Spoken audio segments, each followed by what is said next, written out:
You've probably seen the videos where I talk about my obnoxious gas-guzzling Ferrari, but that's not all I'm about. I also have an obnoxious gas-guzzling daily driver. But the Range Rover isn't just a daily driver. It's also one of the most capable off-roading vehicles on Earth, thanks to a series of features like this thing, and this thing, and this thing. Unfortunately, I use my Range Rover like most people use their Range Rovers.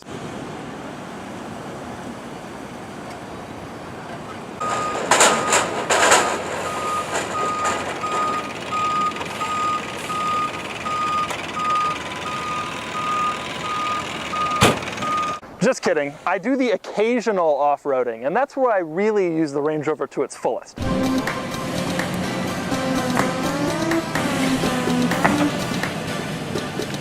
But today I've decided to see what the Range Rover can really do off the pavement. So I've met up with some friends who can show me the ropes.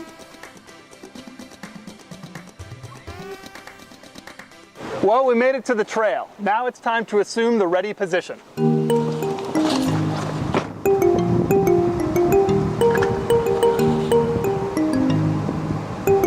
Initially, however, it didn't look like we'd need the ready position since the trail started off pretty easy.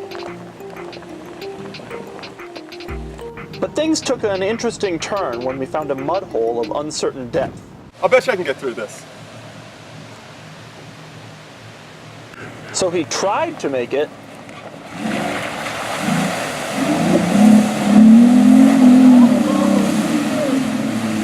Damn it! and he failed. And yeah. It's okay, because at least you have loafers on. And so, after a quick rescue,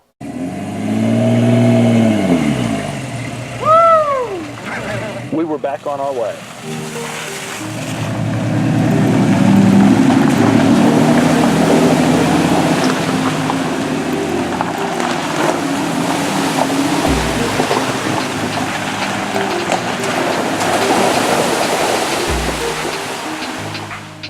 It wasn't long before things started to get a bit more challenging.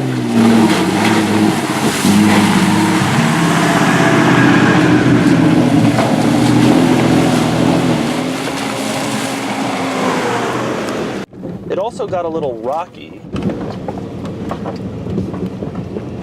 and the resulting slow pace led to some problems. We've run into a little problem with the Land Cruiser, namely that it started to overheat. So what we're going to do is the age-old tradition of cooling it down. Drive faster. Unfortunately, the high speeds made it almost unbearable to ride in the Jeep. But things were just fine inside the Range Rover. I'm sitting here, air suspension up, air conditioning on, stereo on. The Range Rover is the perfect off-roading experience.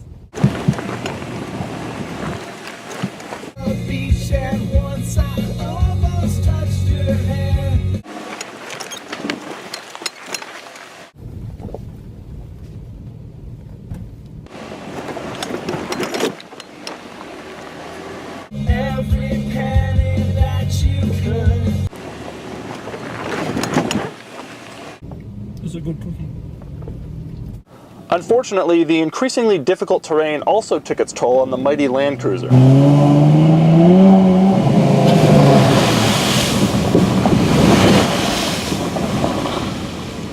So, we just went through a rather large mud puddle, and the old 83 Land Cruiser here stalled out on us.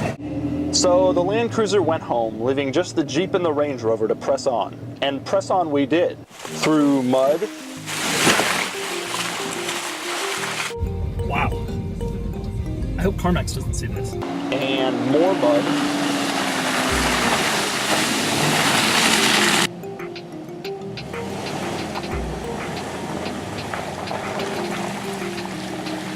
And even more mud.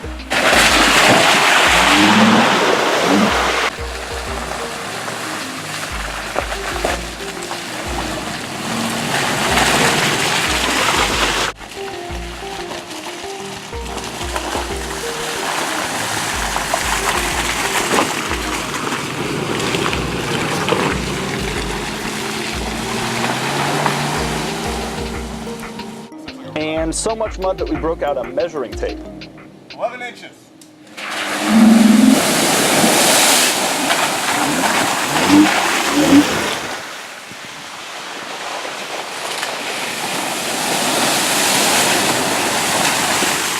after the mud, we ran into another challenge. Now it's getting super, super rocky. Oh. And with the rocks comes the inevitable. Dozens of rattling noises from inside the interior that I have never at any point heard before. But rattling noises weren't the only problem.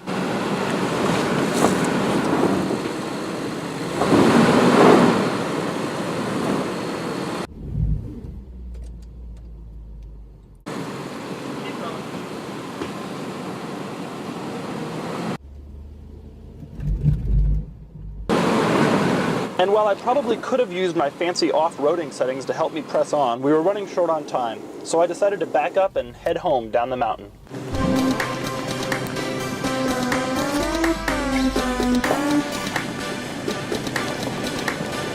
So we made it back. The Range Rover is a little dirty.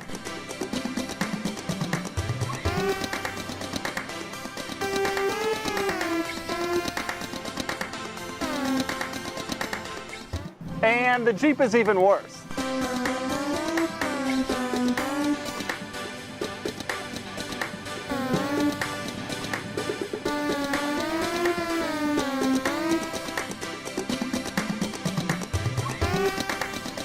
And the Land Cruiser. But what we've learned from this experience is that off-roading can be a lot of fun, especially as you sit in your leather-appointed cabin listening to music, feeling the cool breezes of the automatic climate control, and eating cookies.